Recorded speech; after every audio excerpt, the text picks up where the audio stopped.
And so if we think about the levels of listening yesterday, and we're in these breakout rooms together today, we have the opportunity to practice that generative listening while we're in together. So let's have a practice of that. And I'm going to hand over to Alex to lead the first part of this session today. Great, thanks, Tracy. So in the first session that you had with, or the first module that you had with Tracy and I, we talked about your values and the importance of your values for what you do, and also understanding what your purpose is and articulating your purpose. More recently, you also looked at your vision. And what we're now wanting to do is bring that together with what we've been learning yesterday, and seeing how we could put these things into practice, because it's all well and good that we teach you these concepts and models, but what we really want is for you to go away and implement this in your working environments, and also start to tie it in so that it comes back to leadership, because your values, purpose, and your vision, you know, can have the ability to affect your performance, the performance of your teams, and it's about looking at that in this next session. Bronwyn, yesterday in our conversation, you gave a good example of, you know, the communities that you're a part of and how you're leading within that context. So that's what we're going to sort of look into more, is how do we apply these things, and how do we live out our values, purpose, and vision, especially in times like the ones that we're currently living in today. So the first exercise that I am going to get you to do is, you will be in pairs in the breakout rooms, and what we want you to think about is, when do you notice that it is needed, you know, your values, purpose, and vision is needed, and how do you bring people back to the vision, values, and purpose? Yeah, does that make sense? So when do you notice that that's needed, and how do you bring people back to the vision, values, and purpose? So you'll have about 8 minutes, so 4 minutes each, to get stuck into that question, and then we'll come back and feedback. Okay, so just to let you know, Alex, because we're an odd number, then you're in a breakout room with Helene. Okay? Yep. So I'll open up the breakout room. The second part of that question, so it's when do you notice, and the second part was? So when do you notice that that's needed, and how do you bring people back to the vision, values, and purpose? For example, if they go off course, or they forget what that is, or they have a different one. So how do you bring that? Okay, so I'll open up the room. Did you tell them how long, Alex? I missed that. Yeah, 8 minutes. Oh, lovely, brilliant. There we go.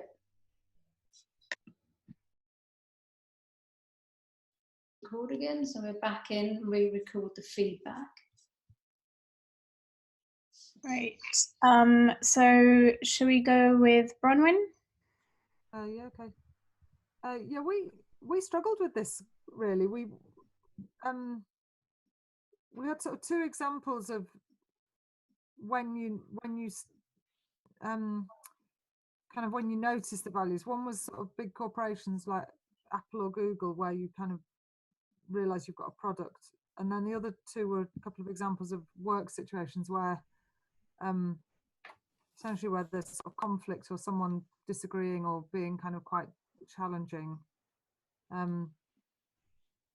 We didn't really get into how you bring people back to your values. We had a sort of thing about whether, if people were demotivated, you kind of noticed that the values are needed. So the sort of summary was like, if you were demotivated or if there was conflict. But yeah, Karen, did we say anything about coming back to the values? We were struggling with that really, weren't we? We just said if a project, like say if you're in a project situation and there's like a lack of motivation, or like knowledge of where to go next on the project, it's like that's when you bring them in. And then earlier, the first question, I think the example I gave about if you're a customer and you want to see whether your values align with the company's values, it's like it influences whether you invest in it or not. So yeah, that's where we sort of got got to you on that. And when you talk about, you know, bringing people in, like, what would you do in that scenario? I think, yeah, like talking about the project and what the wider goals, what the project aims to do, basically, and how that's going to help the company as a whole or organization in terms of what the you know, bigger goal is on what's going to be achieved from the project, and how the person taking part in it can be part of the puzzle around or something. So yeah, like talking to people about that, and just saying, this is what our mission, this is our main goal, and this is how we're going to achieve it. But they need to know that it actually aligns with what the business priorities are and stuff. Yeah, great. And we're going to talk a little bit more in the next part of how motivation then starts to tie in with this as well. Great, thank you. Anne, were you with Emily, I believe? Yeah. Supposed to be with Emily, internet didn't really permit. So maybe Emily could fill me in on what I missed. So I was sort of saying that you can recognise where people start to be misaligned with vision and values in the conversations that you have with them. And I was sort of saying that actually it's about having that ongoing conversation. It's not just a one-off every now and again that that person's fine, it's all good. But it's really important to have that ongoing conversation and just say, do you know, how are you? How are things going? Because that's where you'll start to pick up on those kinds of issues where somebody might not feel as motivated. And again, we were talking quite a lot about motivation, that you can see it in the way that they're sort of talking about things.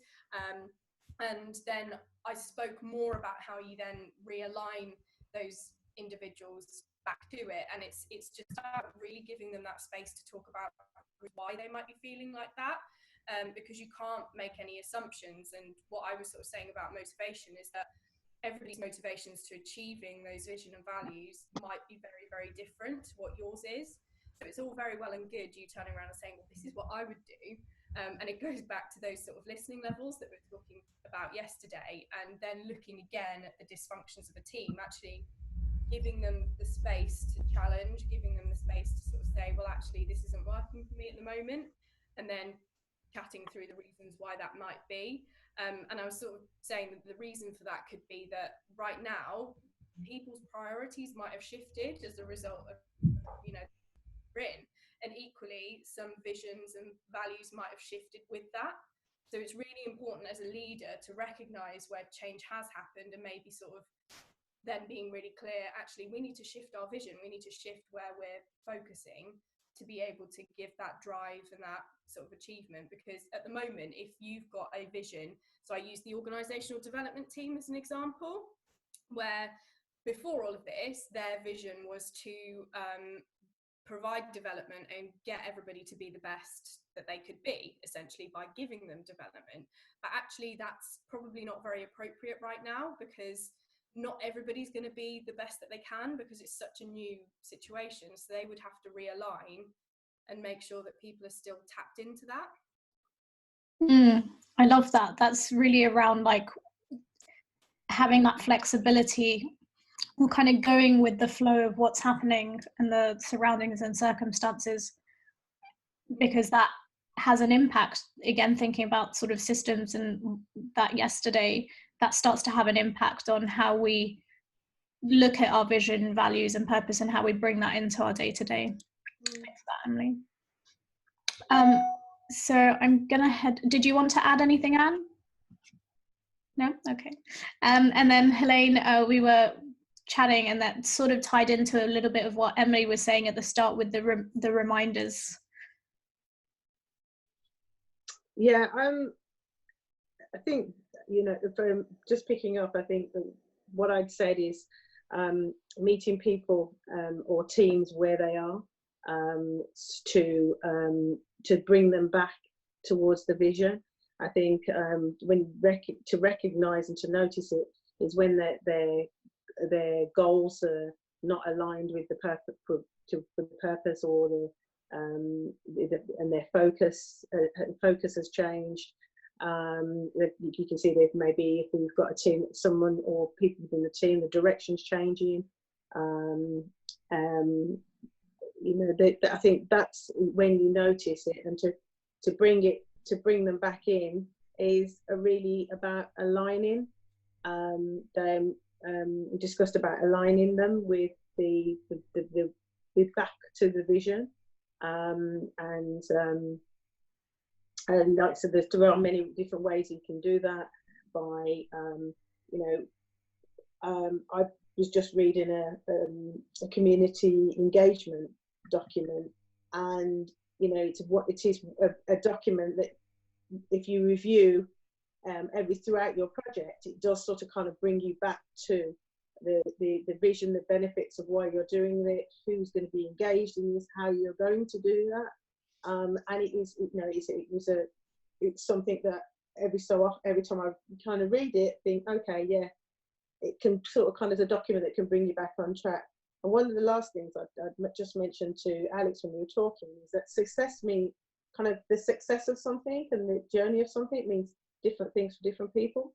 So looking at the things that Alex was saying is just to look at how you can provide that information at different levels. I was talking that I'm visual and quite practical, where you may have other people that are kind of more theoretical based, and that's so that it's just making sure that you provide it in all the different formats that you need to, so that you can reach. Great, thank you. So there's a lot around the articulation and saying out loud what that vision, values, and purpose is, and there's definitely a lot around the individual ones and the collective ones, which is worth thinking about. And I'm not going to touch on motivation because that's coming right up, but I can already see you all starting to think about that, which is great. So the next breakout room that we're going to do, the question that I want you to think about is, how does your leadership influence making that happen? So how does your leadership influence making that happen, and how do you affect the change in your day-to-day and in your teams?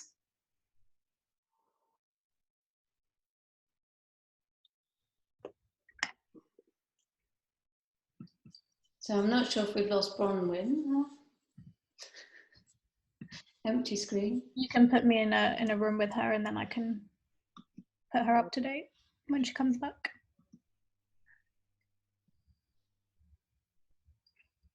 Yeah, any questions on the question? Just the second bit. And the second one is, how do you affect that change in their day-to-day, in your day-to-day or in your teams?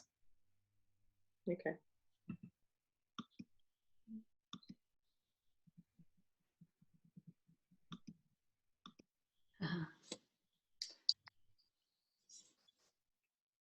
And then you're going to have another 8 minutes. Oh, and Anna, sorry, I'm going to have to recreate because I've lost Anne off there. So I'll put you back. It's a good day today for technology. Okay, there we go. So you ready, everybody? Yeah.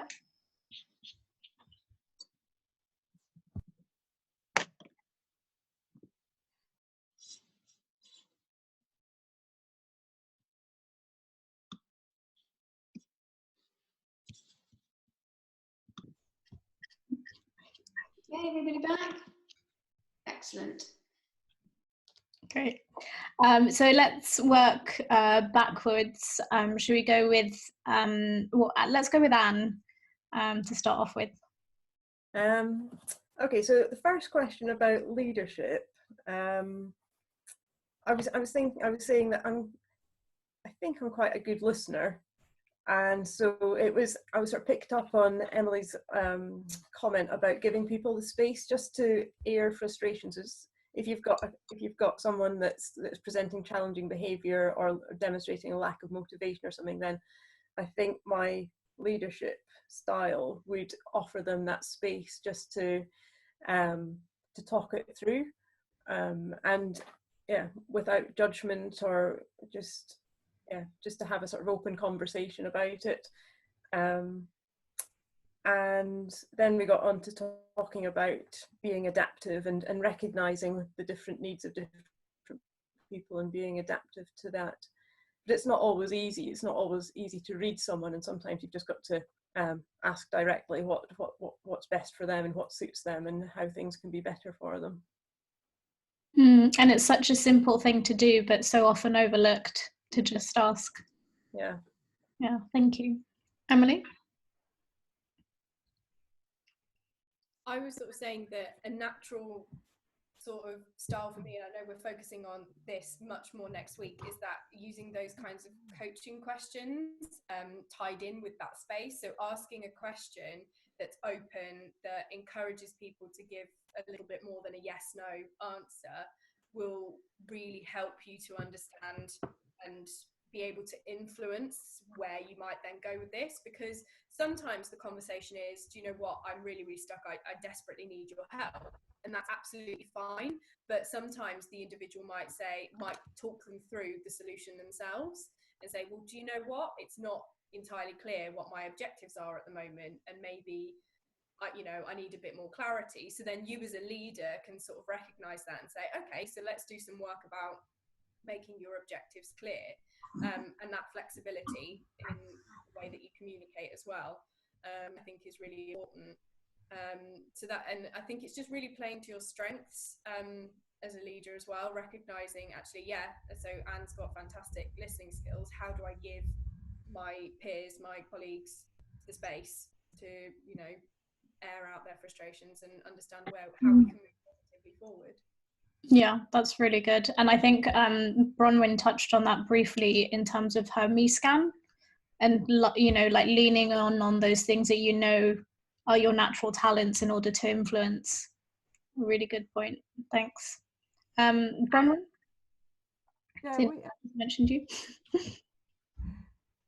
Yeah, I was struggling with this to sort of know kind of where to start with it. But talking through kind of the sort of examples that had come up in the first one, it was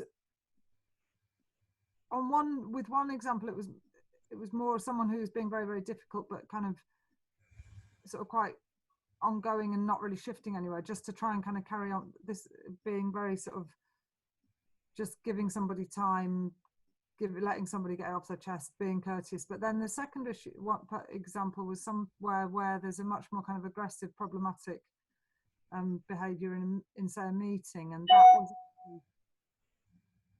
just sometimes actually that you do actually have to sort of rise and sort of slightly change the way you might normally respond. I think someone who just said something similar, like, so actually being a bit firmer or sharper than you might normally be, and that kind of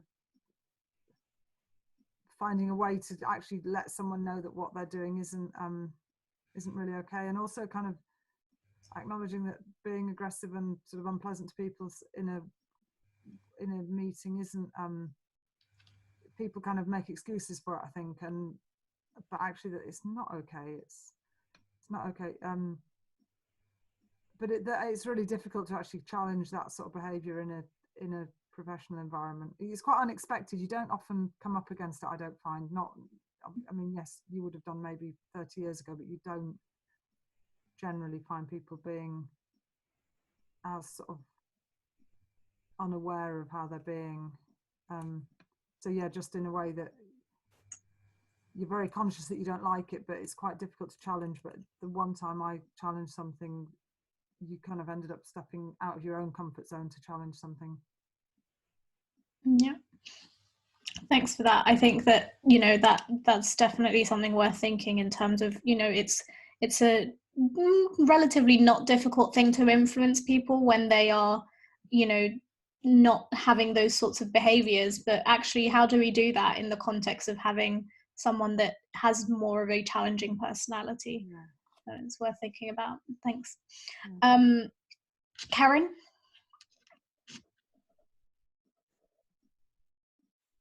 Oh, I think I've got you on. So basically, oh, there we go. can you hear me? Yes. Yeah.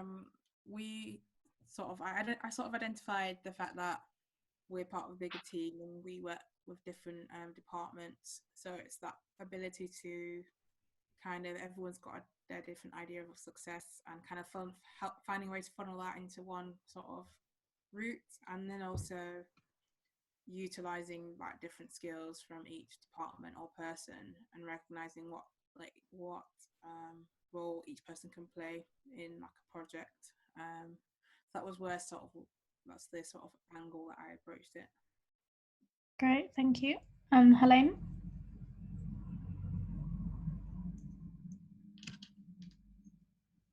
Hi. I suppose I looked at the leadership side of it as I think overall what's got to be behind it is the communication side of it.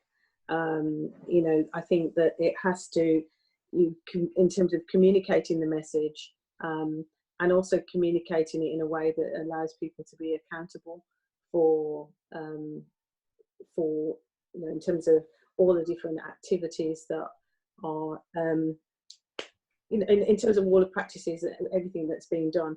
I mean, how, I suppose I kind of focus a little bit more on how you can affect change on a day-to-day basis. And I use the example of things like our Google Plus platform, where people are encouraged to post the small wins, the successes, you know, that can actually then bring not just the immediate team, but the wider team. Keeps people up to date, it keeps you engaged, it keeps you on track. But I think my approach was looking at this as a general thing, and I think on a day-to-day basis, it's just create an environment of habits, and so that we have our habits we'll have our check-ins, we'll have our one-to-ones, we'll have our team meetings, we'll do separate catch-ups on maybe particular items like finance or procurement, so that you'll create your own little kind of routines and habits. And I think by doing that and having those routines, it's definitely a way of sort of kind of keeping everyone. We're waving goodbye to Emily. She's got to dash. Bye. Sorry, I'll see you all later. See you next week. See you next week. The only thing one thing I did put down here, and I made when Karen was talking, I put different managers, different teams. I think it can be, where I find sometimes that can be challenging, is that if you are, say, I'll give you an example. Within our organisation, you've got 2 regeneration teams with 2 different programs, and you can be an officer across both. So sometimes it's it can be sometimes a difficulty, because you in one day, or sometimes within an hour, you can be having to have that shift, and people have that different ways of working. So that, I think that's something that I think is, in terms of leadership, is probably one of the most difficult things to deal with. I think one of the things that I wanted to highlight that you said that I think is very valid for lots of people is that it's not about these big grand visions and purposes, etc., like what you said in terms of these small daily habits or these small actions, or having that what you were saying in terms of those conversations. That's really when you're doing it, when you're living it, that it's not big unattainable things, but the smaller things. Great. Okay, I think we'll wrap up there, because we've got half an hour left and we still have motivation to get through. Thank you, guys. But I just reiterate that about the smaller things, and there's that also what Emily said about the flexing and adapting.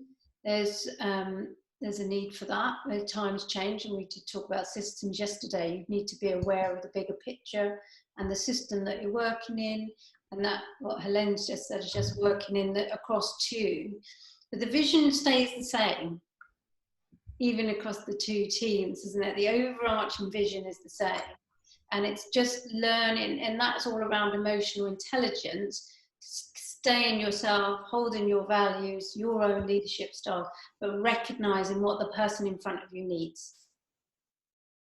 So did any of you manage to watch the Dan Pink video, 10-minute video yet? No, did you manage, Karen? Half. So I did 5 minutes. 5 minutes. Yeah. So do watch that. It's a 10-minute video. So Helene and Anne, what struck you about the video? Some way into it, I realised I'd actually seen it before, and many years ago. And I think that I think it's a very good video. It's very good. It's very informative. I probably have to watch it again and write down some notes in terms of, for me to sort of kind of challenge it. But I think when it got to I think autonomy is one thing, but the mastery side of that, I think that is possibly the thing that kind of resonated to me, that and the purpose. Yeah. So I think those are the two, but it's something that I sort of kind of like to go back and sort of kind of really dissect what, you know, in terms of how he phrases that, because if you're just watching it in 10 minutes, you're just picking up snippets of that. Yeah, but I think the mastery of things, you know, the fun things, the things of achievement, that is sometimes missing. There was about, in terms of motivating, I mean, with one other aspect about how the reward side of it, that I've always believed that if you the minute that people start to think about money when they're doing something, you've kind of almost lost them. And you know, that has proven over time, you've kind of just lost them. If people are happy and productive in what they're doing, if you pay them well, they very rarely start to think about a money situation, and then they're doing, you know, and they're more productive. Absolutely. And Anne, I see you smiling to that as well.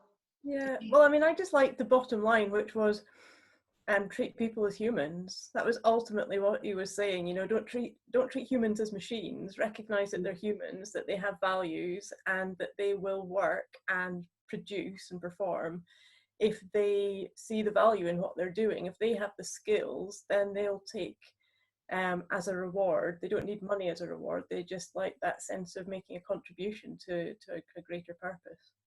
Yeah. And I think that's the thing, Helene, you know, if you take money off the table, if you've got somebody that's being paid a lot less than the person sitting next to them doing the same work, money's going to be an issue. If you've got someone that's stepped up and doing 2 jobs and you're only paying them for 1, money might be an issue. So there are things, unless they see that there is a purpose. So if we go in our organisations, as you are probably all working much harder now, you know, that's the vibe I get. You're doing extra. If you can keep that meaningful by knowing that you're serving a purpose, and especially when you're going into communities and seeing what difference you're making, then there is that feeling of purpose and mastery. You need the mastery. You can't just chuck people in the deep end of a swimming pool and say, you know, get on with it, I've got a life jacket, you know, or it doesn't work. So you do need to have the skills to have the confidence to take and have then the autonomy that he talks about. So the 3 things he talks about that we need for motivation, we as humans, is mastery, autonomy, and purpose. And we all know when we're really good at something and it's in our domain, our control, and it feels meaningful, it has purpose, it just feels great. And we're we can go the extra mile, we can finish later in the day. We feel highly motivated.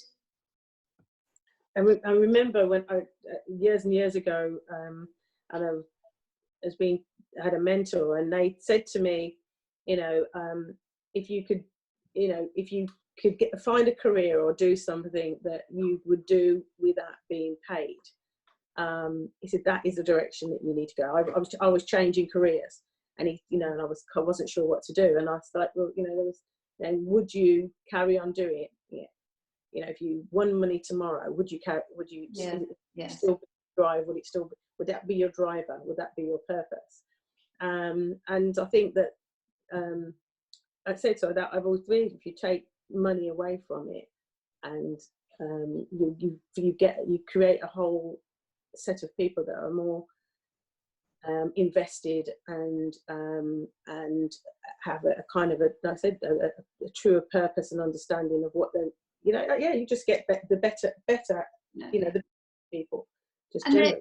And the thing, so the other thing with that is if we look at the systems yesterday and what's important to us, if you are as a leader tuned into what's important to the people you're working with, then you can help them see their job as more meaningful. So, my example of me, I can remember, I sold Cadbury's chocolate, and at times I'd find that a little bit meaningless. But actually, when I went to the factory and saw hundreds of people working, knowing that they're feeding hundreds of other people, and there's some pride, that becomes meaningful. So how do you make meaning out of things? How do you find your own sense of purpose and meaning from things? Because there is in everything. It's how you're looking at it. So, so that as a leader, I think it's a real skill to listen and understand how things are meaningful to the people you're leading and help them see how that all fits together. Because it comes back to that generative listening, doesn't it? So the Dan Pink is one model of motivation. But for both Alex and I, it's quite meaningful. We are purpose-led. There's more and more talk about purpose-led organisations. You're in such an interesting world because it's so purposeful, but it's also political, and it's a difficult tension between those two things. It's got to be purposeful, isn't it? But it's also political, so you have this wonderful aspiration, but also this politics that makes it quite hierarchical and quite challenging. It's strange.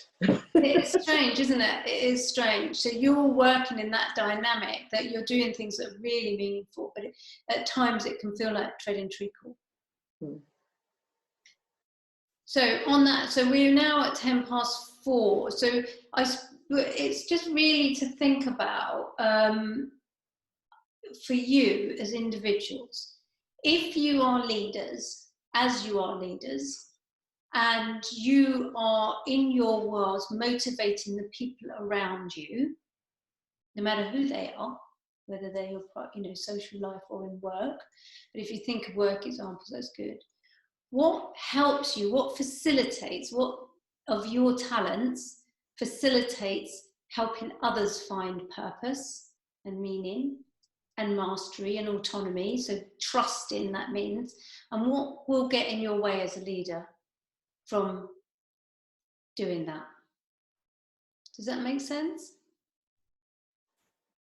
So you as leaders, taking the Dan Pink model of you're leading people to generate mastery, autonomy, and purpose in them. What facilitates that for you from your talents and your skills, and what might get in your way?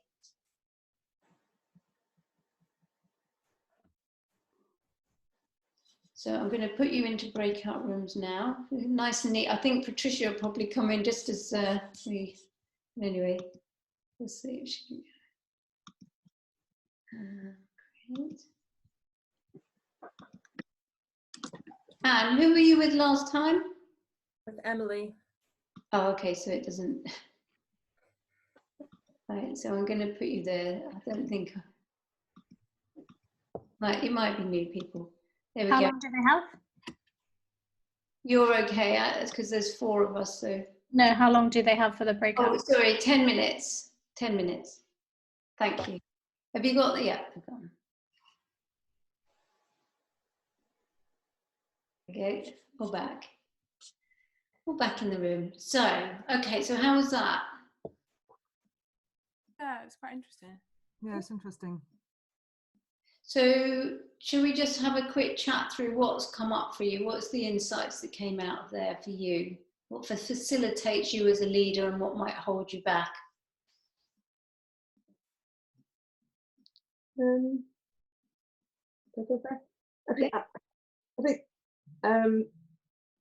think we talked about trust in terms of facilitating you as a leader. In terms of communication, I think I kind of focused a little bit more on what gets in your way, and we talked slightly about just towards the end is just a task prioritization, and you know, kind of working out as a leader what you need to do, what others can do, how you, delegation. Just around this situation that we're going through at the moment, the site, you know, that, you know, the leaders that are possibly micromanagers would not. This situation that we're going through is not probably ideal for them, or they, you know, where so autonomy is probably quite hard situation. So if you are in a team where, or led by somebody that likes that level of control, then that can get in the way. Yeah, so what gets in your way though, Helen? Not delegating.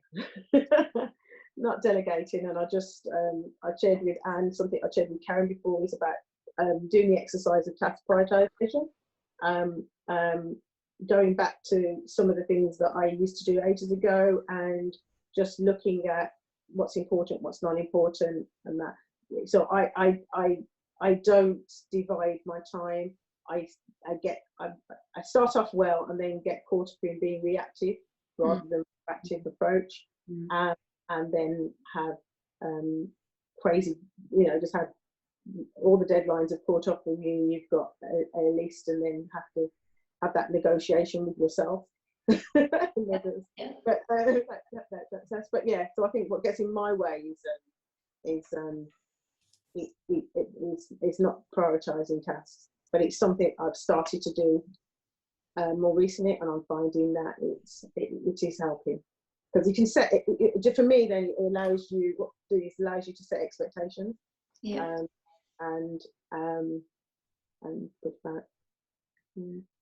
Good stuff. Thank you. Anne, did you want to add your bit? I mean, just on the autonomy point, we were talking about how to give autonomy. You need to give trust, but the person that's being given the autonomy might not want it, and so it's also providing that encouragement and a bit of coaching and nurturing and encouragement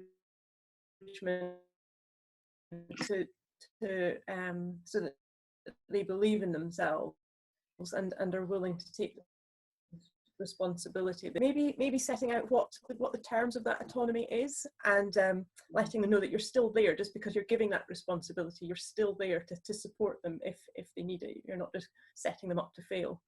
That's lovely. It's such a lovely thing to set boundaries for people and frameworks. Yeah.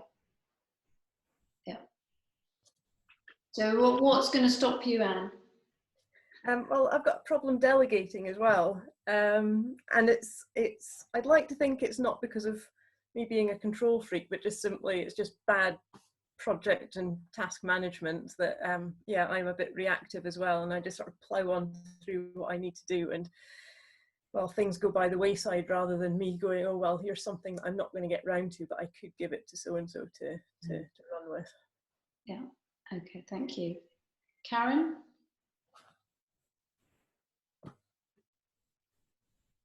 I think you're on mute. I'll just unmute you. Oh, I can't. You'll have to do it.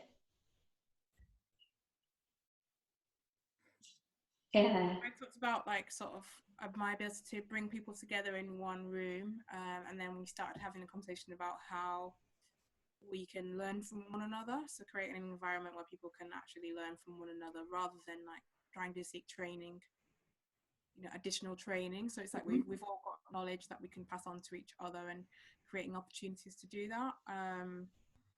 And being open to do that, because we don't do it enough in our like jobs. We're kind of focused on our own projects. And I was saying to Bronwyn, like, it's really nice to hear about different projects when we have our meetings, and I just wish there was more of that, where we can just like, oh, somebody's working on this problem that I had like a couple of weeks ago. Like, how can we take learnings from each other and actually increase our capacity as a team that way?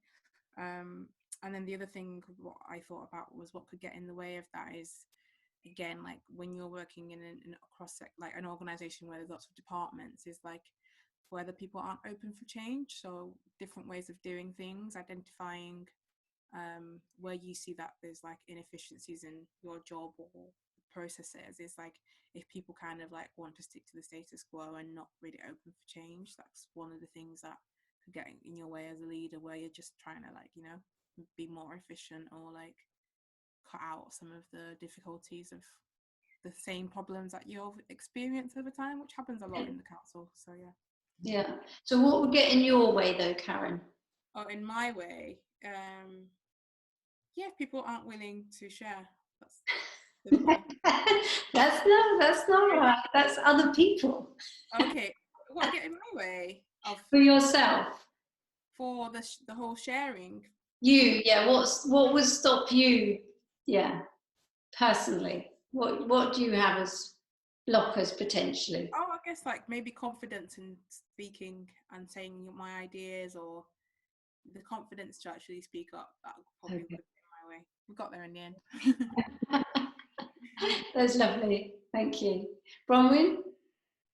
So, yeah, I think I'm struggling slightly because Karen and I talked more sort of generically rather than about ourselves, I think. Well, no, she talked, we talked about the, in terms of the things facilitating people finding mastery, autonomy, purpose, it was about, my skills were about sharing information and being open with people and trying to get them to sort of feel part of the project rather than just dumping stuff on them.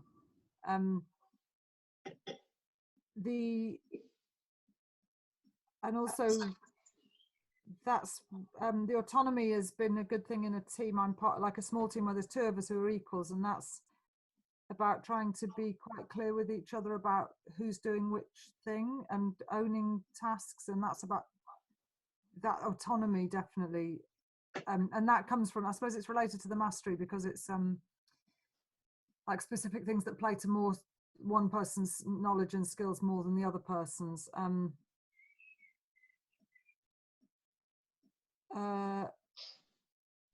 I think just in terms of what would get in the way, this isn't really what we talked about, but I think in terms of what would get in the way for me, it's a bit what Helen was talking about kind of just ending up spending quite a lot of time being quite reactive to things that are going on, and not prioritizing kind of how tasks need doing. This whole thing that I went out this morning actually means that I've just had a complete morning away from email, which actually during this whole lockdown hasn't happened very much, because you tend to be working on your own at a computer, and actually it's there's been 2 or 3 things flying around that have taken 2 or 3 hours, and actually it's really important to remember that they can just fly back and forth, and you don't actually have to, you can just let those people fly them back and forth. And then at the end of the 3 hours or the end of the day, you can say one thing rather than getting embroiled in this back and forth thing. So I think, I think prioritizing tasks and not getting wrapped up in the reactive stuff are the two things for me. Excellent. I'm quite involved. I quite like to be quite involved in stuff. And so you're quite so I'm quite responsive. If someone asks me, Yeah. But that's what you've all pretty much said. So coming back, these were the 5 traits. Do you recognise these from? Shall I bring it a bit closer? From the 5 personality traits and 5 traits in leadership, the big 5, when we did our first, I think, the leader and I. So the first one is introversion, extroversion. That's neither here nor there. But the second one is openness. So, you know, there's a lot of openness in our group actually, but openness to ideas. So that's what you talked about, Karen, there, that might get in the way of things changing, people being open. The conscientiousness, you all, for me, feel highly conscientious. So you might even overscore on conscientiousness. Just because you're just taking ownership of everything and maybe a little bit too much. But what that also does is drop down to this one, which is neuroticism. And neuroticism is it's all about me. I've got to make it happen. I'm the one that can fix this. It's my responsibility. So you sort of suck everything. It's all about you. And so we can tip into that neuroticism, and that's very familiar to me in the fact that I can think that I am going to have a massive impact on everybody's world. And I sort of have to take myself less seriously and get over myself. So we end up sucking all this stuff in and thinking we're the only ones that can do it, or not even getting our heads up. So there's quite a few smiles. So either you're smiling at me or it's familiar. I'm just thinking of my children calling me neurotic. I'm thinking, oh my gosh, they were all right. But it's, neurotics are good because they'll take it all on and it'll be their responsibility. but it's just about stepping back from that and realizing what's happening. Because what happens, it's like this whirlwind, we keep sucking things in. And another thing comes and we do it, and another thing comes and we do it. And we get caught up in ourselves and we don't get that step back. And exactly what Anne was saying about stepping back and really planning, we get completely sucked in and then we cannot see. And then we end up, things fall over, or we're so busy, we got our heads slightly in the sand, what might be coming over the hill. So the other, just a quick model, because we're over time, was that, have you done the Stephen Covey? You've all done project management stuff and how to prioritise, have you? You must have done it. Not really, a little bit. Right, so here we have urgent. Oh yeah. Important. This is the firefighting stuff. This is the stuff that's absolutely, so fire, there's a fire, I've got to put it out. And this is the stuff that's important, but not urgent. And this is the stuff that's urgent and not important. And this is stuff that's not urgent, or important.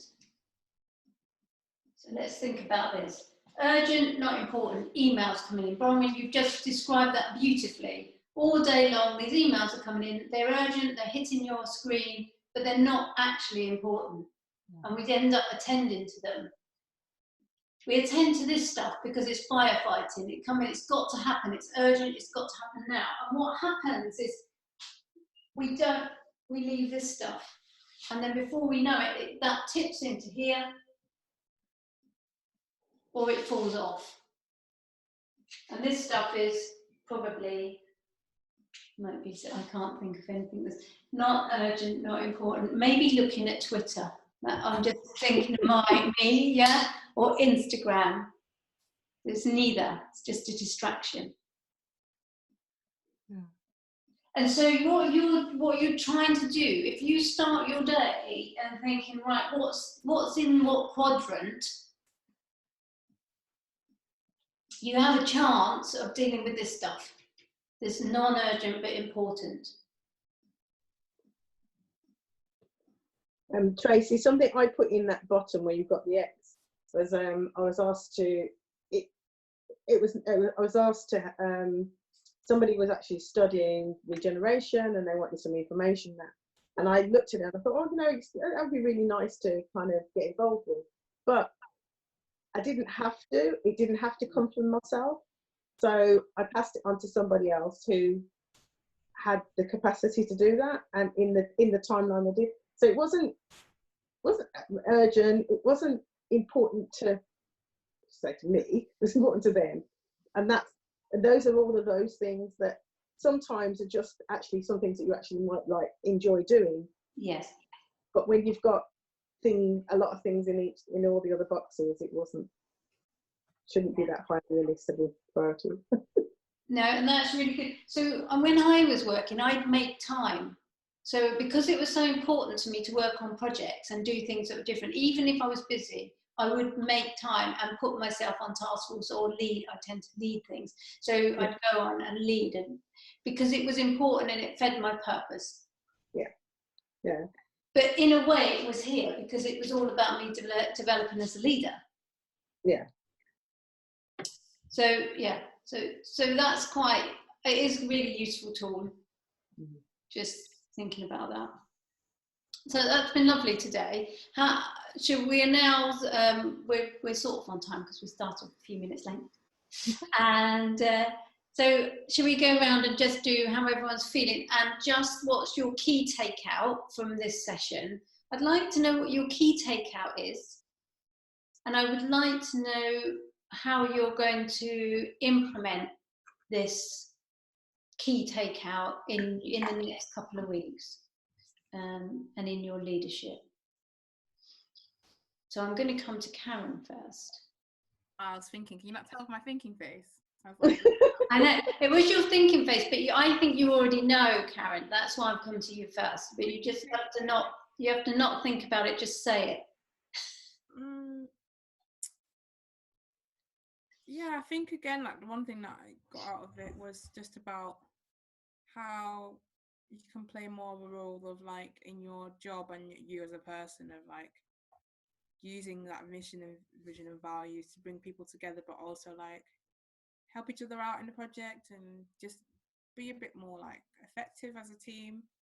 That thing about team working. So I'm going to definitely think about how I can be a bit more vocal about what my gaps in my learning are and how that will make me better as a leader, as well as what I can help my project managers who manage me with, because I don't think they necessarily know what I'm good at.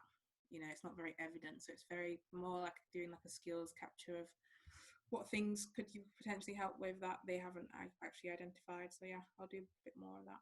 Brilliant. Thank you. Elaine? I think for me, it's come out of this. I think as soon as you said it, the first thing that came to me was mastery. I think that I've done 2 projects back to back that have been quite intense, and that and because of a delay of one and the start of the other, I felt like I've been operating here for quite a long time, and I've dropped quite a lot of the fun and the skill side of, in terms of what I enjoy, what I do. And I think at the moment I would probably say 3 times I've dusted off the guitar that's on a beautiful stand that I bought in my living room, and I've dusted it and I haven't picked it up. And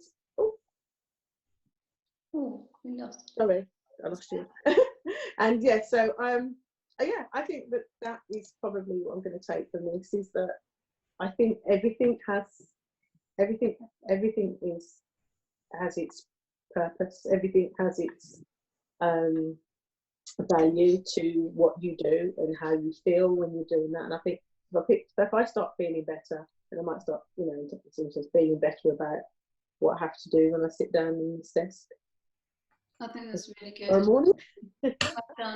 Well done. I think that's, yeah, I mean, I play the drums, do you? Oh no, I didn't know. There we go. Completely resonates. We can call ourselves cohort 1. Yeah, we can jam. We jam before we start the session. Chris, you can't see, but this room I'm in, among 101 other things, there's a drum. It is only an electric drum kit here, but that's really funny that you. So we can jam together. Is that your hobby then, Bronwyn? No, it's one of my kids plays the drums.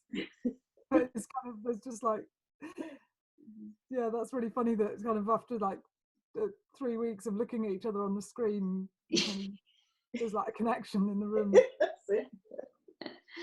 So let's get to you then, Bronwyn. What's your takeout and what are you going to? The whole afternoon's been interesting, but I have to admit that just that last bit we've talked about and trying to sort of prioritize what you're doing, because the one thing I'm finding of the whole working from home is that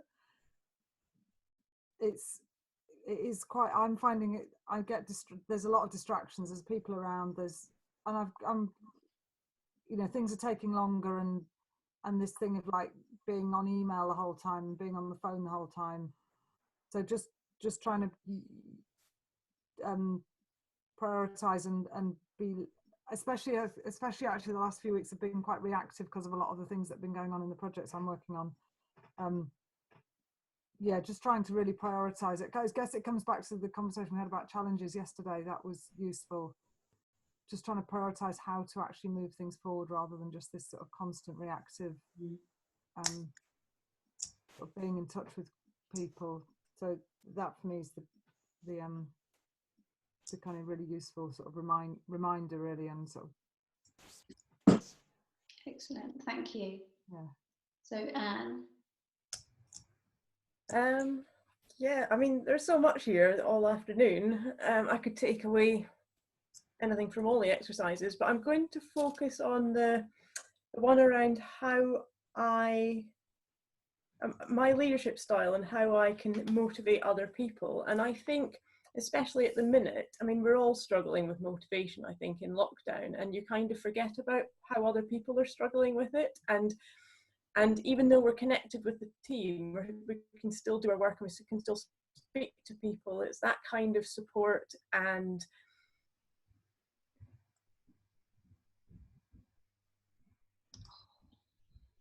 We lost her. That's it. Yeah. This is so interesting what she's saying. So annoying. That's really frustrating.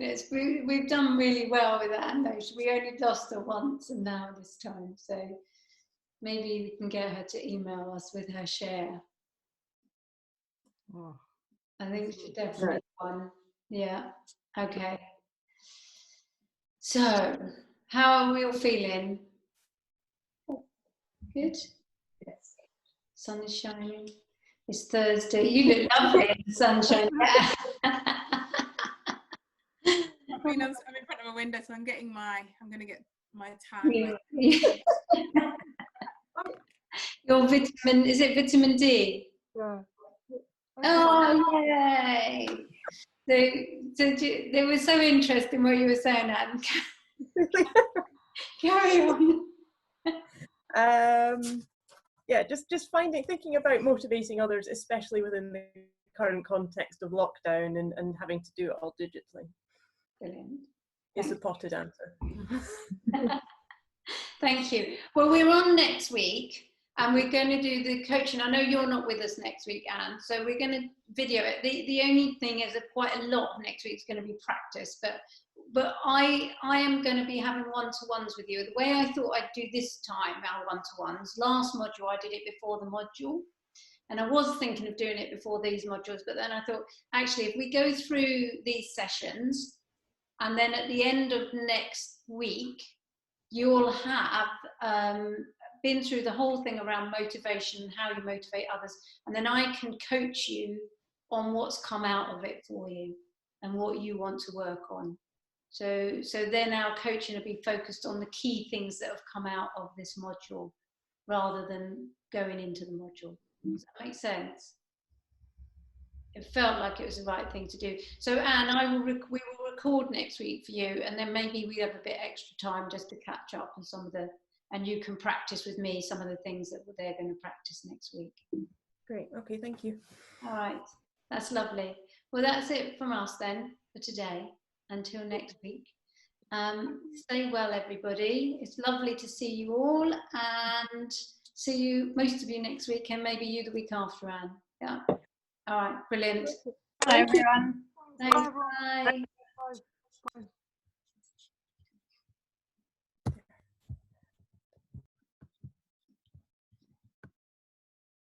Stop recording.